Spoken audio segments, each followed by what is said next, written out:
Good afternoon. So, directly to the topic, microbial keratitis or infectious keratitis. Well, with the quiz going on the other side, I'm sure it's going to be just us. So, infections of the cornea can be because of anything. Okay, bacteria, fungus, protozoa virus. Now, characterized by there can be a break in the epithelium, infiltration, cellular infiltration in the stroma with subsequent stromal necrosis, thinning, perforations, and so on. So, what causes the pathogenesis of an ulcer involves, or rather depends on the virulence of the organism, the size of the inoculum, and of course the host defense mechanism, and all these three play to give the final result. So, in a suspected corneal infection, our primary role is to first make a clinical diagnosis. Then, are we correct? You have to know whether that is what it is truly. So, identifying the cause, and then finally the treatment. Clinical diagnosis is from history and examination, detailed history of any predisposing conditions, trauma, diabetes, medications, especially topical steroids, other factors like tear film problem, lid abnormalities, etc., all should be asked about and then looked into too. So basically, where is it? Sorry, yeah.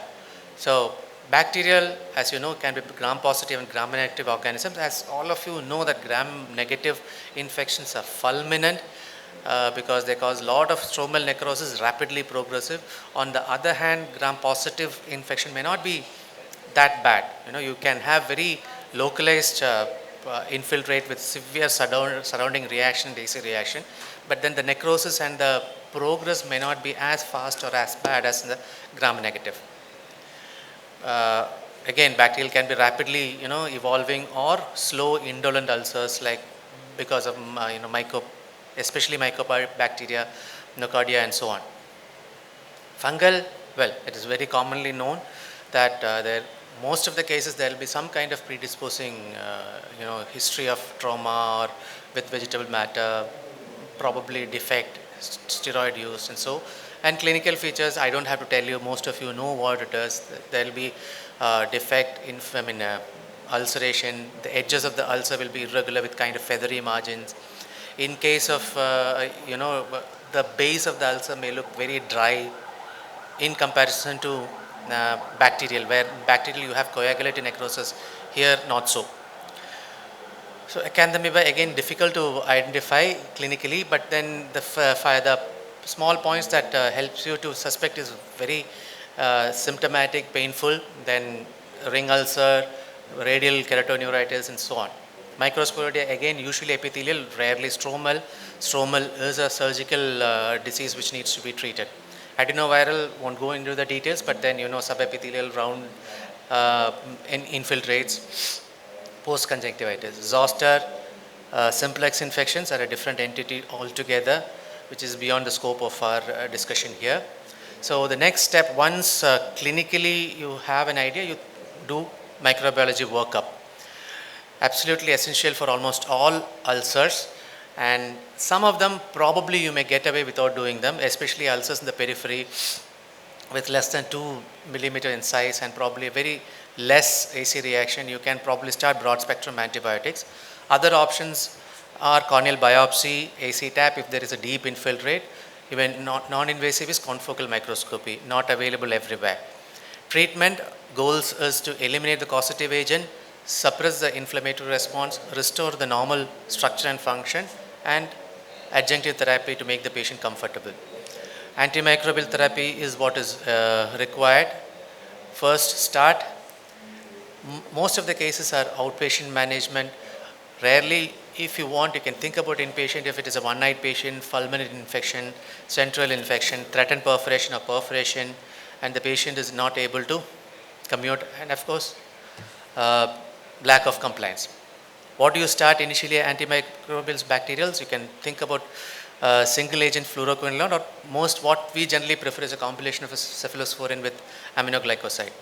Antifungals, natamycin is still the first drug of choice for our kind of setup. Others like voriconazole, amphotericin can be used in wherever is indicated. And mud study has shown that for filamentous fungi, definitely natamycin is better than voriconazole. Topical drops is the preferred therapy. Others like subconjunctival injection doesn't have much of a role, but then in deep-seated infection and AC anti-chamber infection, you can think of intrastromal injection or intracameral injection. Systemic medication practically no role except in deep mycosis, threatening limbus, scleral involvement, lack of response, and in case of endophthalmitis. So once you start your medication, assess in 2 to 3 days. If there is a response, continue the medication. If there is no response and you have a culture report, sensitivity report, change the medication based on that. But patient on sensitive medication, no response, then think of other causes like compliance or other predisposing factors.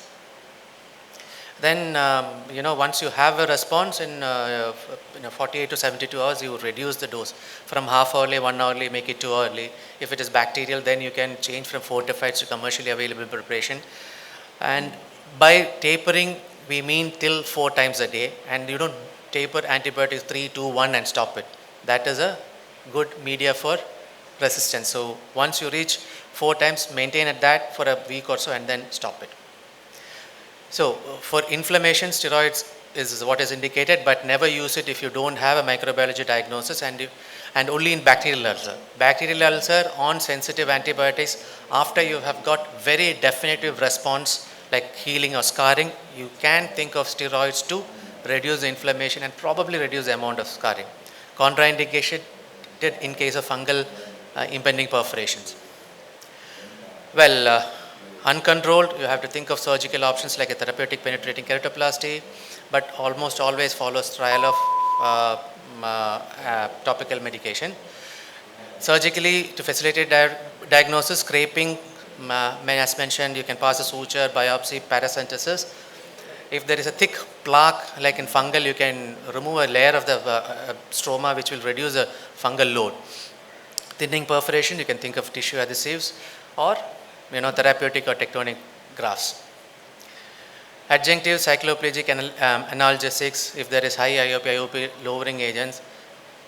Chemical cautery, practically no role. Central tarsorrhaphy still has a very good indication when there is control of inflammation and there is a persistent defect with progressive melting due to exposure. Then you can think about tarsorrhaphy. Finally, yes, diagnosis is first clinical, but as much as possible get a microbiological backup to your clinical diagnosis. Then the medical therapy based on this. If there is no response, you may have to think about surgical intervention, and all these cases should have a surgical stepwise approach. Thank you.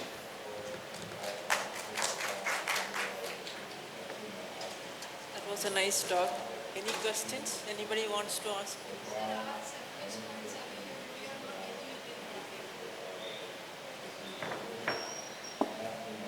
First generation cephalosporin, cefuroxime is available.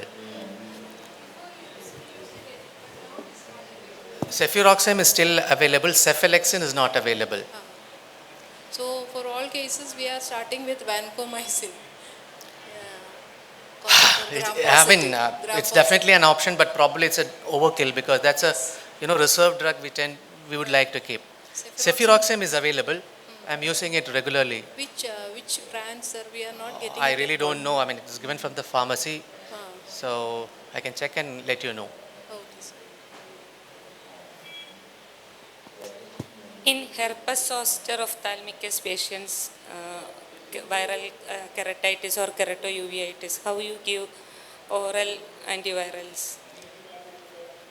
800 milligram acyclovir 5 times a day, at least for 15 days. Zoster, or 1 gram valsivir thrice daily for 15 days. The role of prophylactic acyclovir or valsivir in zoster is still not proven. The zoster ophthalmicus study is going on, so hopefully in the next few years we will come to know. As of now, there is no specific or particular guidelines for zoster. So after 15 days you abruptly stop it? Yes, we stop it. Thank you. Any other questions? Okay. Sir, I just want to ask one question. In herpes zoster, if some of us has confusion that stopping acyclovir medication after a week or 5 days, if we stop early, then what are the expected side effects of stopping early antiviral systemic medication? Are we having any or delayed healing or non-healing or? Zoster for the skin, I think they stop in 5 to 7 days. But for zoster ophthalmicus, it is, again, as I mentioned, there is no guidelines to say it is required, but generally believe that at least 15 days of antiviral is required.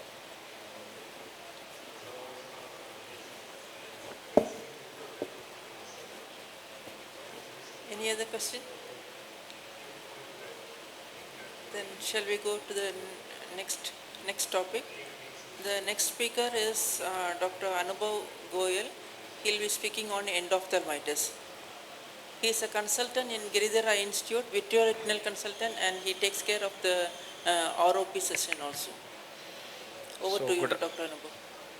Thank you, Kalai ma'am, for giving this opportunity. Thank you, KSOS, and good afternoon to all. My topic is on endophthalmitis. As we all know, it is an intraocular inflammation predominantly involving the posterior segment of the eye, that is vitreous, where the bacteria colonizes. The diagnosis and management both are stressful, and sometimes it's really difficult to differentiate whether it is inflammatory or infective condition. It's always very hard to accept that it is in post-infective endophthalmitis. So the endophthalmitis is usually classified as infectious and non-infectious. It's a standard classification everyone knows. And in infectious, it is further divided into post-operative, endogenous, and post-traumatic.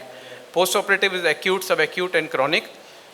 So fulminant is basically less than 4 days infection, acute is less than 1 week, subacute is within 2 weeks, and chronic is after 2 weeks of infection of the surgical intervention. And most common bacteria which cause infection in a fulminant is usually Pseudomonas and gram-negative bacteria. And acute, it is usually gram-negative staphylococci,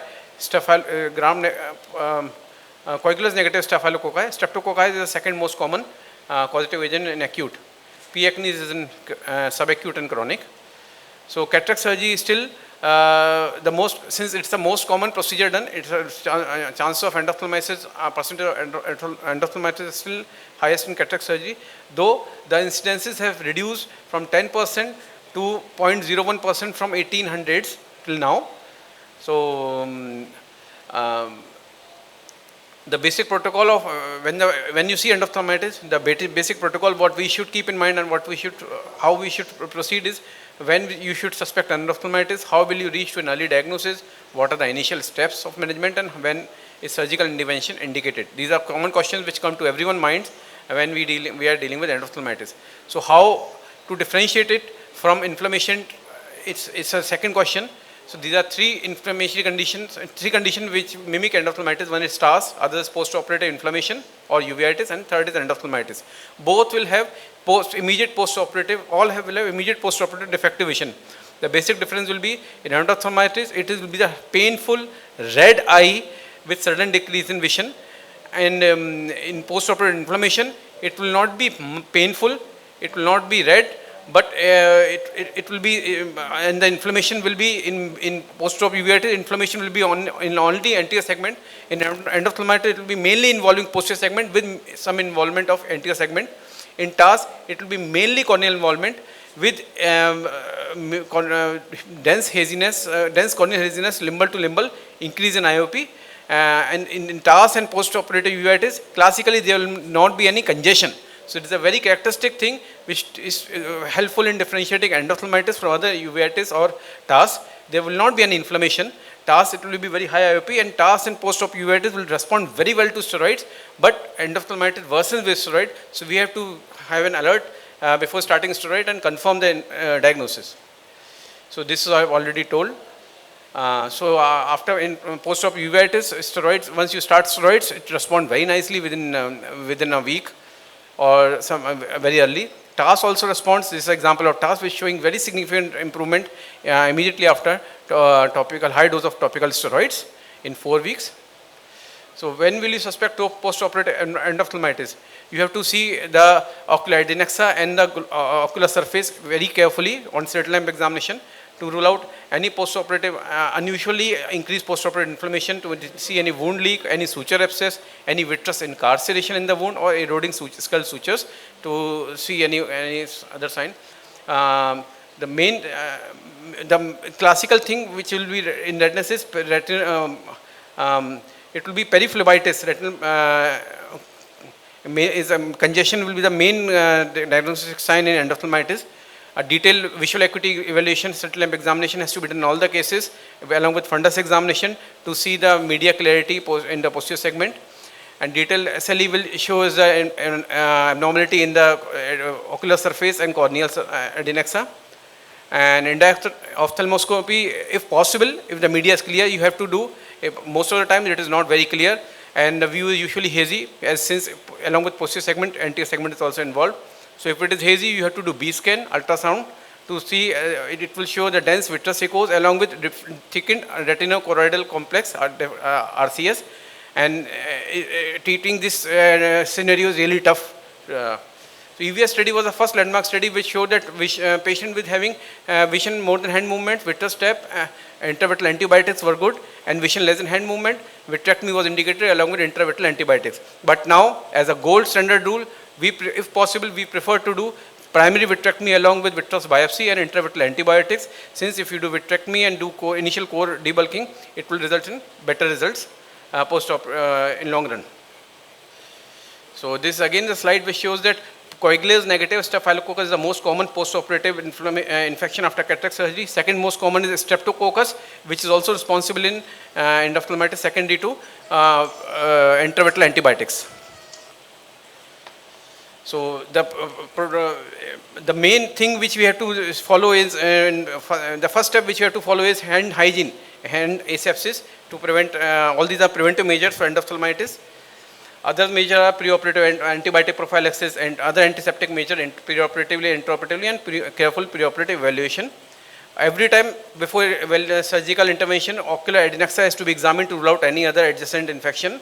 And also we have to rule out any systemic involvement or systemic conditions like diabetes, mellitus, and anemia. And once all are stabilized, we have to proceed. The best antiseptic measure is 5% povidone iodine. 1 minute application in the conjunctival sap is the best asepsis still believed. If in case patient is allergic to povidone iodine, chlorhexidine of 0.05% can be used, but preferable agent is povidone iodine 5%. ESCRS has given guidelines regarding the asepsis in endophthalmitis. They have told that proper draping of eyelid margin has to be done. Eyelashes should not be trimmed. Preoperative lacrimal sac irrigation will not cause any prophylactic asepsis. There is no significant role of preoperative lacrimal sac irrigation. Saline irrigation of conjunctival sac did not reduce significant bacterial flora. So they have also showed that preoperative topical antibiotic prophylaxis in cataract surgery has not much role, and even systemic antibiotics in preoperative and postoperative cataract surgery has not much antibiotic. In fact, it increases the bacterial resistance. So there is bacteria, but still we use antibiotics preoperatively just for our satisfaction. Intracameral use of antibiotics and during cataract surgery is also controversial. Some group says it is very beneficial, others says it is of not much use. Still, the basic way of maintaining asepsis is betadine, and betadine.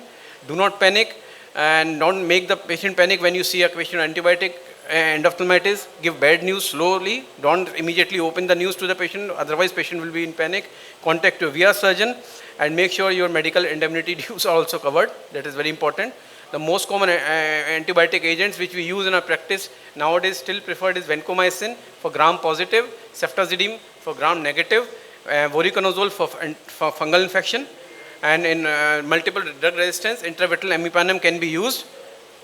There is a whole list of drugs which can be used in multiple infection, which you can see in your literature. So steroids has very limited role. It should not be given with first injection, it can be given with second injection, and it should not be used in fungal and suspected fungal endophthalmitis. Systemic oral steroids can be given to reduce inflammation in endophthalmitis, but topical has very limited role. So this I have already told.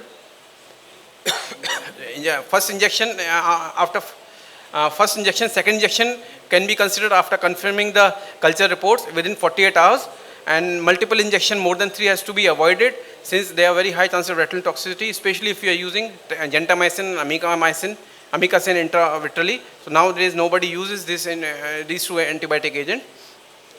Systemic antibiotics post endophthalmitis has of not much role.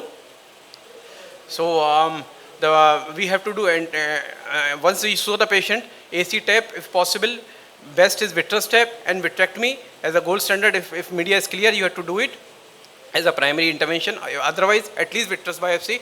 And third option what you have to prefer is AC tap. Studies have shown that vitreous biopsy still has 64% of positive culture rate as compared to only 32% in AC tap, AC sample rate. This is an example in which of 65-year-old male who presented post-cataract surgery within 48 hours of surgery with endophthalmitis. Anti-segment was hazy, cornea was hazy, and there was a pupillary membrane. There is dense vitreous echoes. Patient was cannot be taken for vitrectomy, given antivitreal antibiotics with vitreous biopsy, and patient improved. Second injection was given with dexamethasone, which you can prefer if patient is responding, and patient improved significantly in terms of media clarity. And when we took patient for vitrectomy to reduce the vitreous issues, to increase the vitreous clarity, and patient improved post-operatively. This is a B scan showing significant improvement and anti-segmented photos. So these are the AIOS guidelines, which also shows that betaine is the mainstay for preoperative and intraoperative antisepsis. If do not panic, give antibiotic. They have also shown that if possible, do not panic, and every ophthalmologist at least should try to give one shot of intravitreal antibiotics from their side if they are not able, if they don't have very good VR setup, and after injecting antibiotic setup, they should consult his VR friend and should immediately refer the patient, as even a single minute is important in treatment of endophthalmitis. Delaying for few hours or a day will will worsen the situation and will cause further worsening of the situation. So we have to diagnose fast, we have to investigate fast, we have to intervene fast, and we have to refer the fast. In this scenario, it's a medical emergency and should not be delayed. Thank you.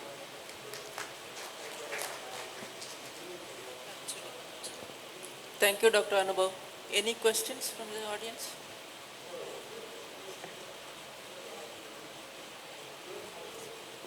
What are the antibiotics we initially start when we suspect post-op endophthalmitis, and also about the steroid dose?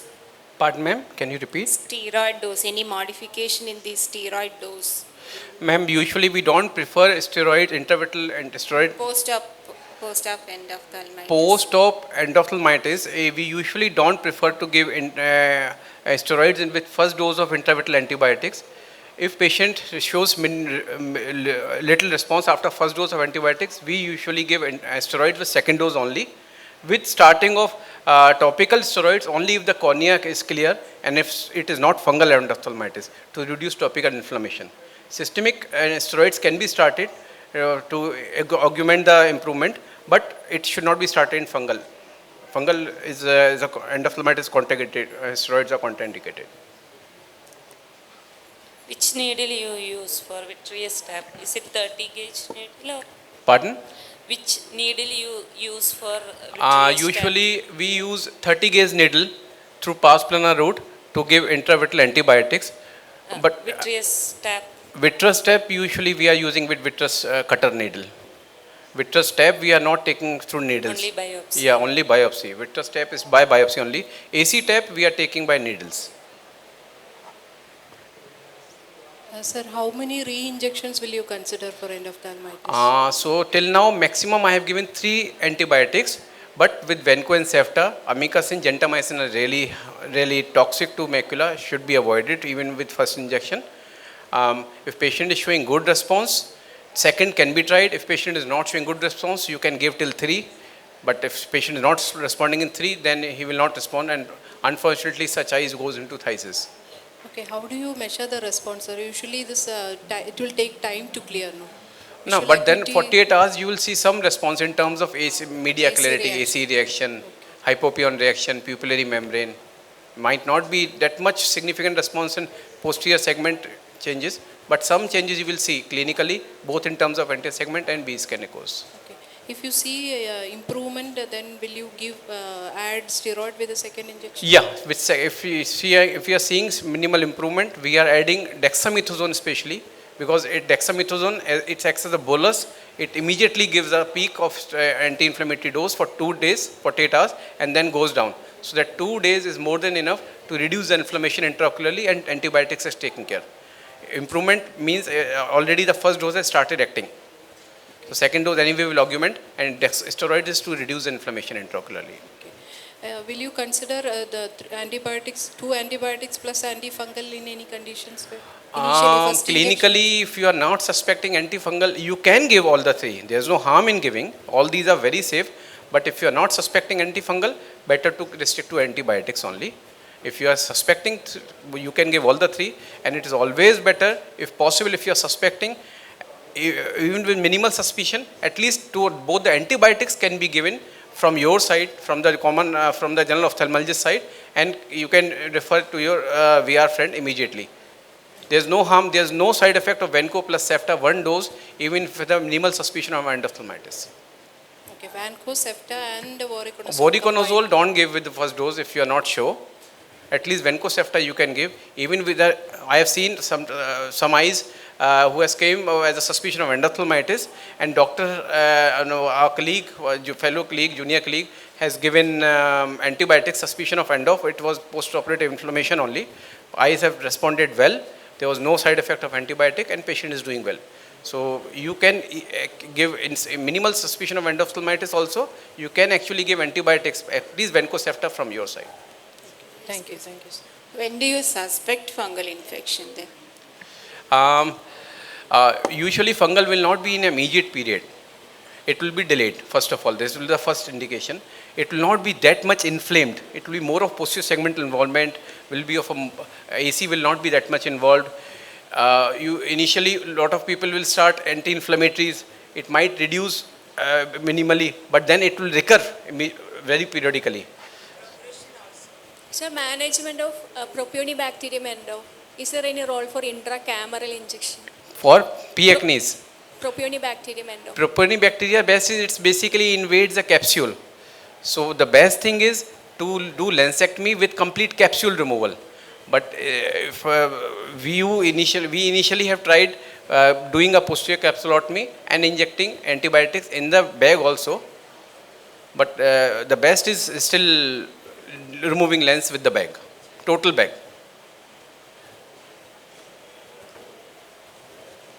Thank you, Dr. Anubhav. That was nice discussion. Thank you, ma'am. So next topic is infections of the lid and adnexa by Dr. KALAIMATHI. She is a consultant, cataract and general ophthalmology services, Giridhara Institute, Kochi. Over to you, Dr. KALAIMATHI. Thank you, Dr. Sujitra. My topic is infections of the lids and adnexa.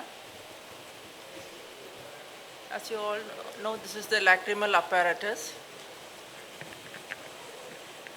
And ocular adnexal infections include dacryoadenitis, blepharitis, conjunctivitis, canaliculitis, dacryocystitis, preseptal cellulitis, and orbital cellulitis. In this, I will be discussing only about blepharitis, canaliculitis, and dacryocystitis. Coming to blepharitis, you can, as you all know, it is anterior, divided into anterior and posterior. In this posterior, this is the meibomium gland dysfunction. Coming to anterior, it is divided again into 2, staphylococcal and seborrheic. In staphylococcal, as you see in this picture, the lid margin will be erythematous, and you can see some loss of lashes here. And in seborrheic, there will be flakes in the base of the lashes. And we have to look for associated conditions like dry eye. Dry eye has been reported in 50% of patients with staphylococcal blepharitis, and around 25 to 40% of patients with seborrheic blepharitis and meibomian gland disease and dysfunction have dry eye. We have to also look for acne rosacea and sometimes demodex infections of the lid. Coming to diagnosis, the history and slit lamp findings are characteristic and conjunctival cultures can be sometimes helpful. Coming to general treatment, the lid hygiene is very important. Warm compressors should be given 2 to 4 times daily, and the eyelid massage is very important as shown in the picture here, vertical massage, and scrubs can be done with wet cloth or a cotton tipped applicator with diluted baby shampoo. And lid hygiene must be continued even after the exacerbation has resolved. Medical therapy includes topical antibiotics for anterior blepharitis because it eradicates bacteria from the eyelid margins, and we can use in the form of ointment at bedtime for 2 to 8 weeks. Oral antibiotics is used only for meibomian gland disease, and it can be tailored according to the response, and it can be discontinued intermittently and restarted. Steroids or short courses of topical steroids can be used, reintroduced as and when necessary.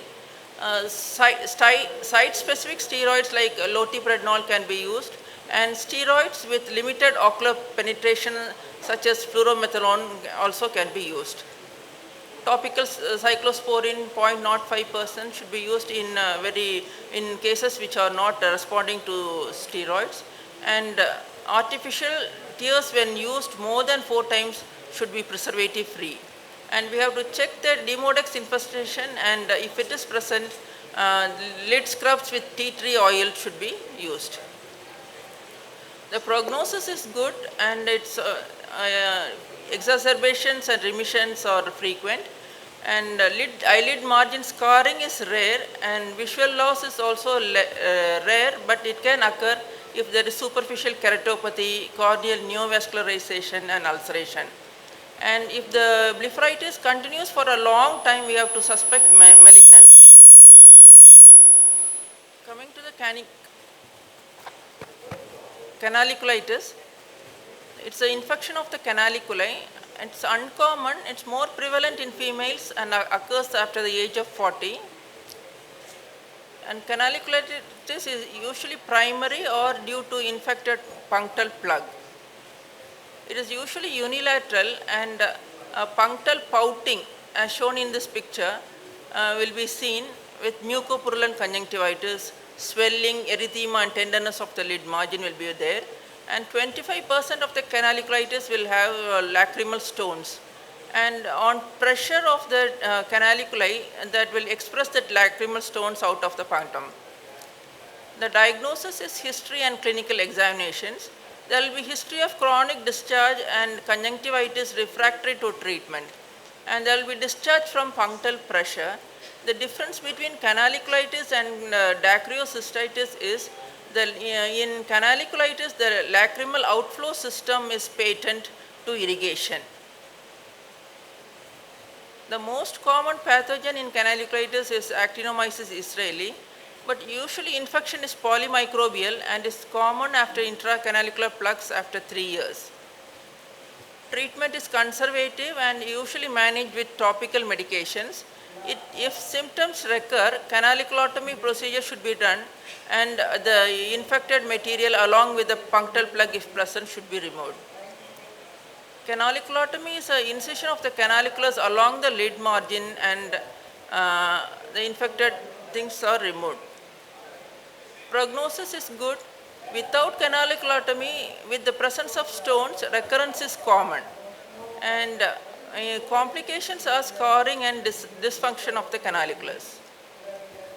Coming to dacryocystitis, this is the infection of the nasolacrimal sac because of the obstruction of the nasolacrimal duct and stasis of tears and debris, which causes bacterial growth. It could be either congenital, which occurs in children, or acquired, which occurs in adult, and it can be either acute or chronic. This is the most common form of infection of the lacrimal apparatus. Coming to acute dacryocystitis in adult. This presents, as seen in this picture, this presents with pain, redness and acute tender swelling inferior to the medial canthus, and discharge may be expressed from the punctum. It could be again primary or secondary to trauma, infection, neoplasm, DNS and rhinitis. And in acute dacryocystitis, the organisms are virulent and usually gram-negative bacteria. Treatment is antibiotics, oral or IV antibiotics, and dacryocystorhinostomy could be delayed until the acute phase is over, or yearly endoscopic dacryocystorhinostomy could be done, and this reduces the duration of the cellulitis. Coming to chronic dacryocystitis, this is common than the acute form and it has a more indolent course, and mild discharge is the only symptom in chronic dacryocystitis, and diagnosis is syringing. Treatment with topical or oral antibiotics may not help permanently in chronic dacryocystitis. Recurrence is common once the antibiotics are stopped, and cultures are very difficult to obtain in such cases, and imaging studies are not needed. So the definitive treatment is in such cases are surgical with endoscopic or external dacryocystorhinostomy. Sometimes this infection becomes closed off with the purulent, when purulent material cannot be expressed from the punctum and giving rise to a lacrimal sac abscess. In such cases, oral antibiotics should be given for 7 to 10 days and a DCR should be performed. Coming to congenital nasolacrimal duct obstruction, it is the presence of a membrane at the distal valve of Hasner, as you know. It is 5% of all infants have some symptoms of NLDO. The epiphora is the main symptom, and discharge can be sometimes present due to the low-grade infection. And if epiphora is present in an infant, we have to always rule out congenital glaucoma. And treatment is like it always most often it spontaneously improves in over a period of few months, and digital massage of the lacrimal sac is the mainstay of treatment. The goal is to force the fluid through the NLD and open it up, and the proper technique should be demonstrated to the parents. The direct digital pressure and compression to the sac is the only requirement here. And topical antibiotics can be given, and if it doesn't help, we can go ahead with the nasolacrimal duct probing. In acute dacryocystitis in infants, that is an emergency and it is fulminant in nature.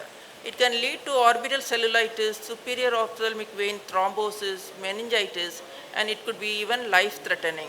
So IV antibiotics and yearly probing should be undertaken immediately. So the take-home messages are, blepharitis is a chronic condition and lid hygiene should be continued even after an exacerbation has resolved. And if canaliculitis recurs, canaliculotomy is the surgery of choice.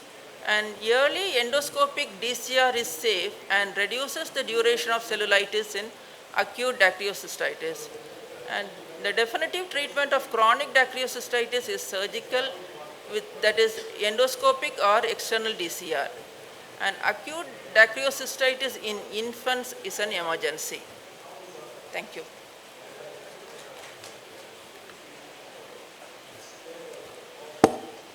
Any questions? No. Thank you. That is an informative talk, Dr. KALAIMATHI. I think next topic is infections of orbit, and I'll be presenting.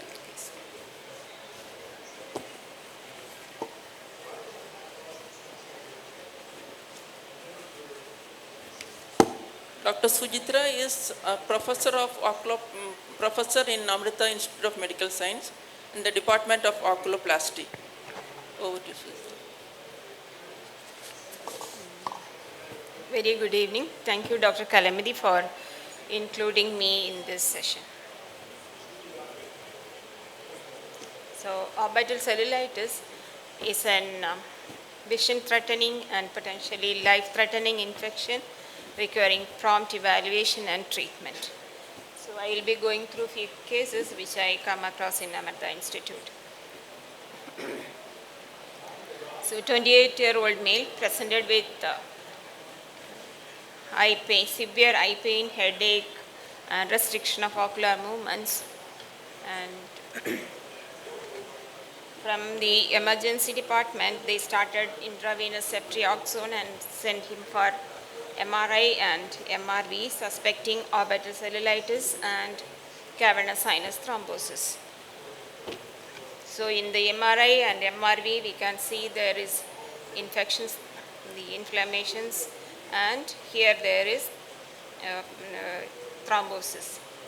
So he was started on injection vancomycin and piptas, and blood culture came positive for MRSA, and in CRP also was very high, and with suspicion of septic shock.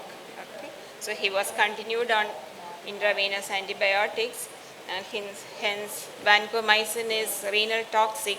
His renal function also monitored closely, and he developed, when his serum creatinine level was rising, vancomycin was stopped and teicoplanin was started, and somehow we could control his infection, but vision did not improve.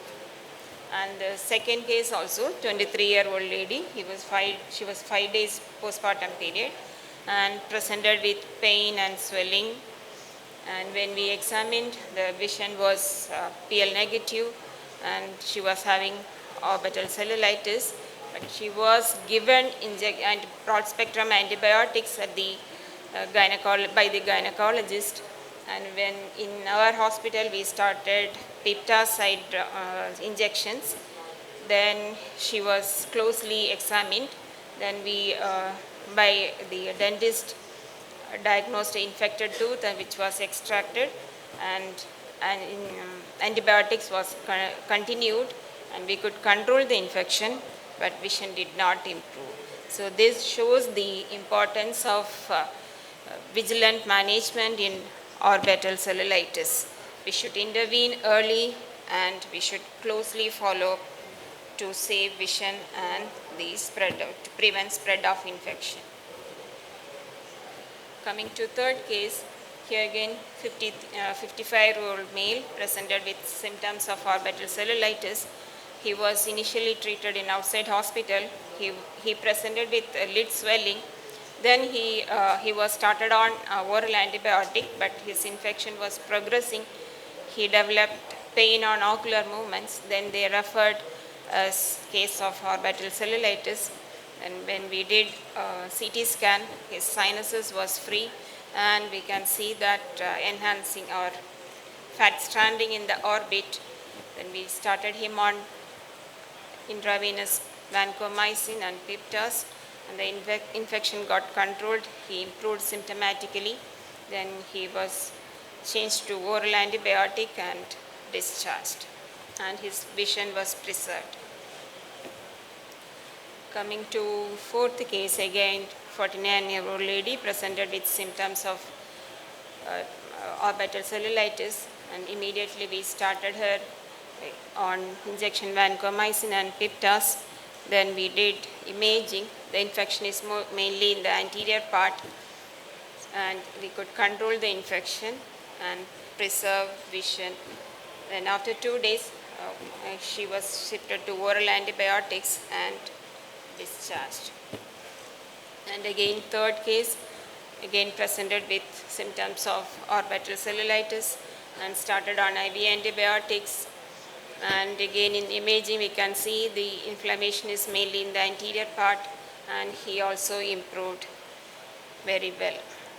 And coming to fifth case, an 8-year-old boy, he presented with severe headache, fever, and eyelid swelling in symptoms of orbital cellulitis. He was not improving with oral antibiotics, hence he was referred here.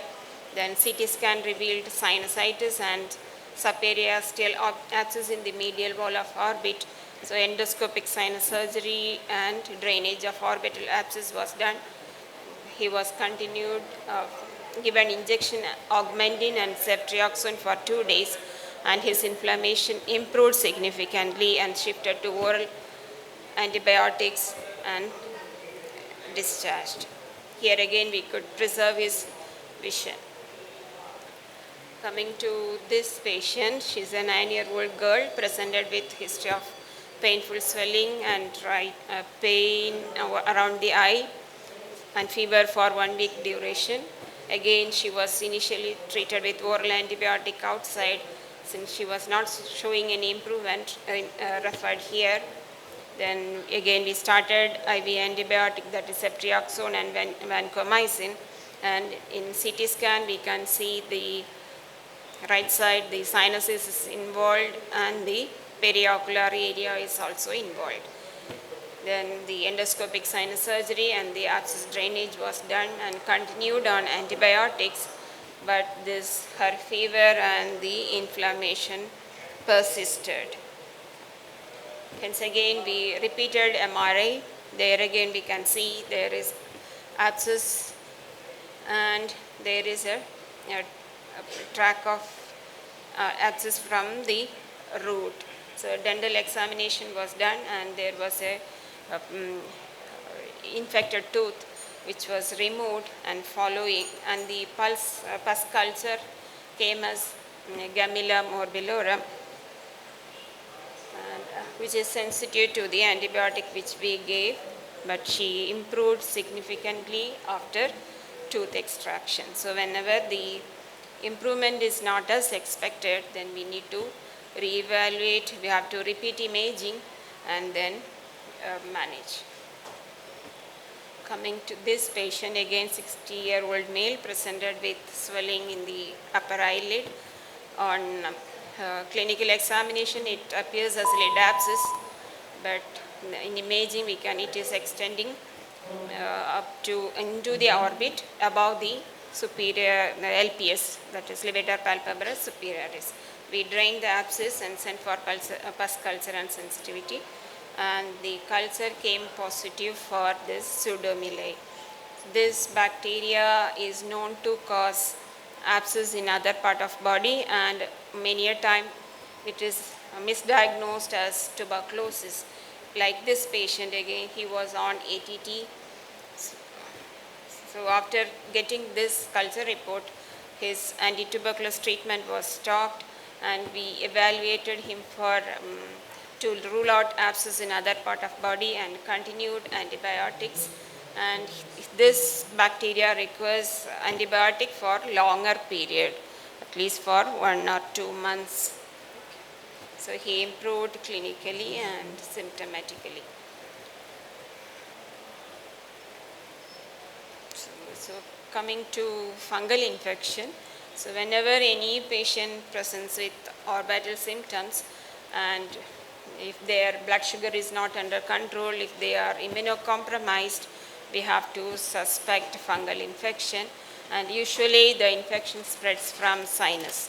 So you have to do ENT examination. If there is sinus involvement, you can get tissues from the sinus. So you can do biopsy and culture for bacteria and fungus. So here we got, it is positive for fungus, that is mucormycosis, and he was treated with liposomal amphotericin, and somehow we could control his infection, but vision did not improve. Again, this patient is again immunocompromised, and here his biopsy came positive for mucormycosis, but even though we started liposomal amphotericin and we gave intraorbital injections of amphotericin, we could not save this patient. Sometimes you can have infection and inflammatory reaction together.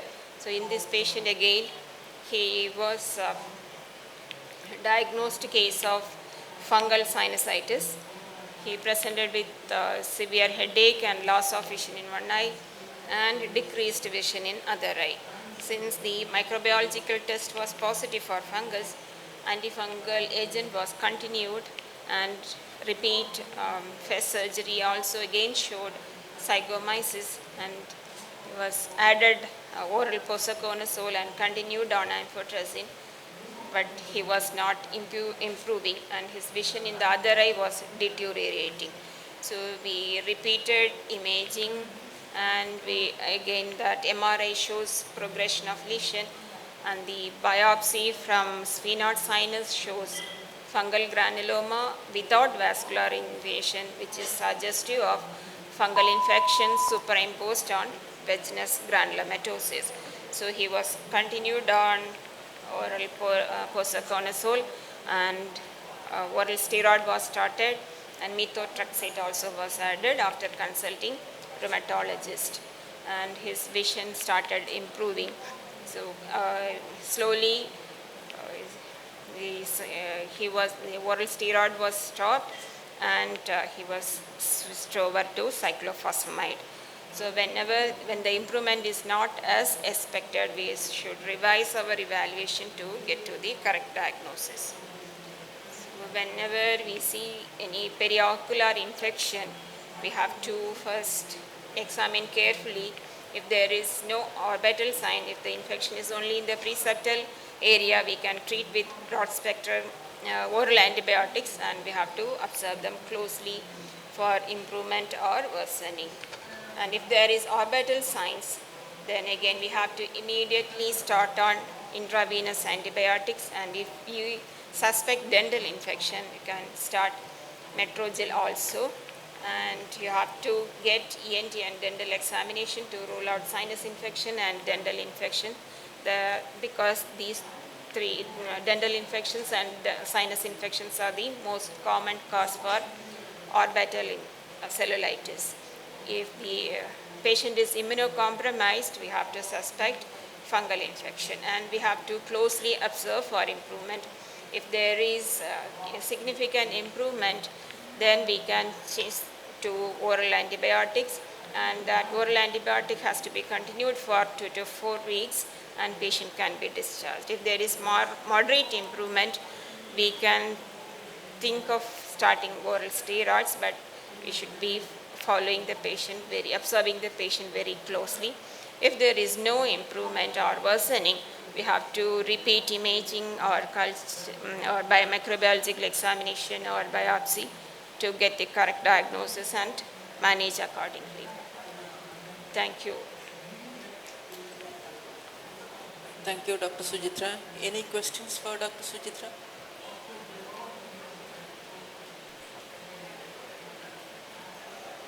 Then we shall move on to the next talk. The next speaker is Dr. Risha. She is a consultant in medical retina and UVR in Little Flower Hospital and Research Center, Angamali. And she is going to talk about infections of the posterior segment. Over to you, Risha. Good evening. Thank you, Dr. KALAIMATHI, for giving me this talk. I'll try to finish it fast. Okay. Why we should mention about infections again and again? Because infections we have to rule out always before we label it as an non-infective or immune cause, so that a prompt anti-infective therapy can be started. And if we consider it as an immune etiology and treat only with steroids or immunosuppressants, it can lead to blindness or rarely even death. So we will start with vitritis. This young engineering student presented with an intermediate uveitis like picture, only vitritis he was having, did all the investigations, came to be negative. Suddenly, Aquestap PCR came to be positive for fungal genome. So there was no predisposing factor to develop an endophthalmitis. He was a healthy young engineering student. We were asking again and again about history of fever, no predisposing infections prior. But suddenly we got a history like he had IV drug abuse. So the diagnosis of endogenous endophthalmitis is very straightforward in certain patients. with a clear-cut history of infections prior. But the other risk factors like IV drug abuse should be asked in detail. I think in all uveitis conditions, especially in young patients, both males and females, we should ask about this drug abuse these days. Again, another vitritis patient, but in the periphery. This was a small child, 10-year-old child with vitritis, but in the periphery we could see one ball like this. So that was a case of cysticercosis. Again, the diagnosis is mainly clinical. B-scan will help in the diagnosis. Should do a neuroimaging to rule out CNS involvement, and treatment is surgical removal. So from vitritis, we will move on to retinitis or choroiditis. So how to differentiate retinitis from choroiditis? In retinitis, first picture you can see more whitish lesion, but choroiditis will be more of yellowish. Retinitis will be more well defined compared to choroiditis, and there will be more retinal edema or vitritis associated in retinitis lesions compared to choroiditis, and overlying vessels will be clearly seen in a choroiditis patch. Why to differentiate these two? Because the etiology differs. Retinitis usually caused by toxo or viral etiologies, but choroiditis we have to rule out TB or sarcoidosis. So this is a typical, the down picture shows a typical acute retinal necrosis due to HSV. The classical triad described is moderate to severe vitritis, vasculitis involving mainly arteries, and peripheral confluent retinal necrosis. But an early picture may not have this much characteristic features. The first picture is an early ARN, which has to be differentiated from toxoretinitis. So ocular fluid PCR may help in diagnosis.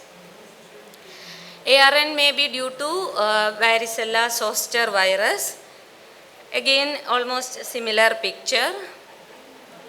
Other cause of viral posterior uveitis or retinitis is CMV, cytomegalovirus.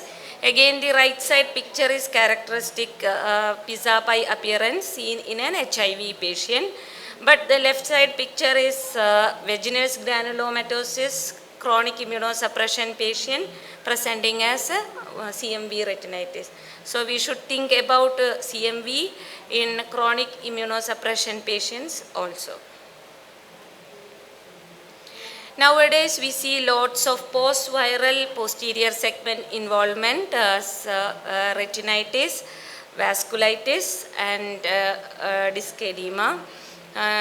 This was a case of post-chikungunya viral retinitis.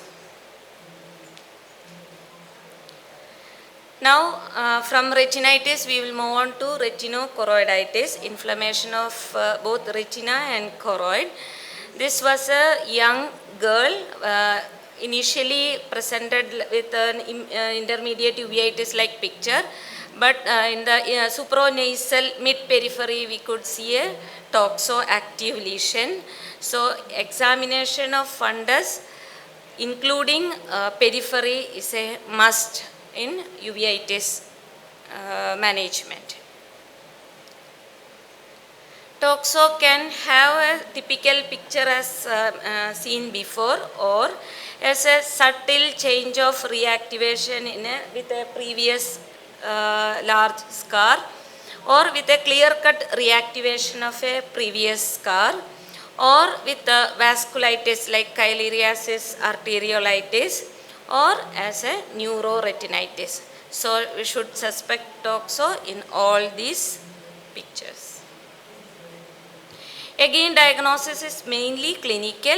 ELISA will help, which has 100% sensitivity and 50% specificity. We use so many drugs. The drug of choice is again Bactrim DS. Other options are Clinda in sulfa allergic patients, azithromycin, spiramycin, along with tapering doses of steroids.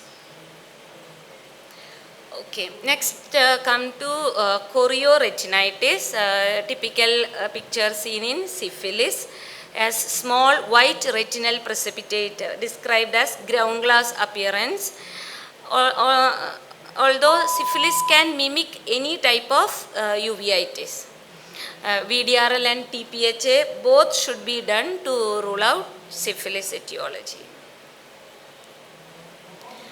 Next is TB. TB can have protein manifestations. It can present as a small choroidal nodule, a large choroidal granuloma. It can present as a TB abscess, choroidal abscess, or it can present as a neuroretinitis also. It can have eels-like picture with the periphlebitis, or it can have a picture like serpiginous choroiditis, or it can have a present as a co-infection, especially in immunosuppressed patients. Rule out TB with Manto, Quantiferon, chest X-ray, HRCT. Always seek help of a TB specialist. PCR will help in certain conditions, and ELISA for TB has no diagnostic value. HIV can have various posterior segment manifestations according to the CD4 level. Next, not very common posterior segment infection is DUSN.